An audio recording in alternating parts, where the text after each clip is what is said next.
We're on the Mexican side right now of the Rio Grande. That's the river that separates this country from the United States. And we're here because more than 10,000 people, most of them Haitian, have crossed this river to get to the United States and establish a sort of makeshift camp, wanting to be given asylum and to be able to stay in the United States. Many of them traveled through South and Central America to get to this point. They're fleeing poverty and years of political turmoil and natural disasters back home. I'm really scared. You know why?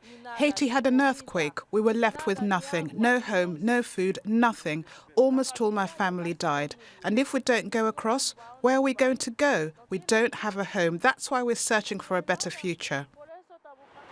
The flow of Haitians crossing to the United States at this point suddenly turned into a torrent over the last week or two. But now it's slowed again. People have heard the plans from the US government to fly many in the camp back home. We're scared that if we cross, they'll just deport us back to Haiti, and it will be worse for us. Those we did see crossing the river were mainly bringing food and water to those on the other side. I asked this man how people were doing on the other side. They're okay, but sad, because maybe tomorrow they'll be deported. Conditions in the camp are reportedly tough, with not enough food, toilets or water, but we couldn't verify that. Earlier in the day, we tried to enter the camp via the front door in Texas.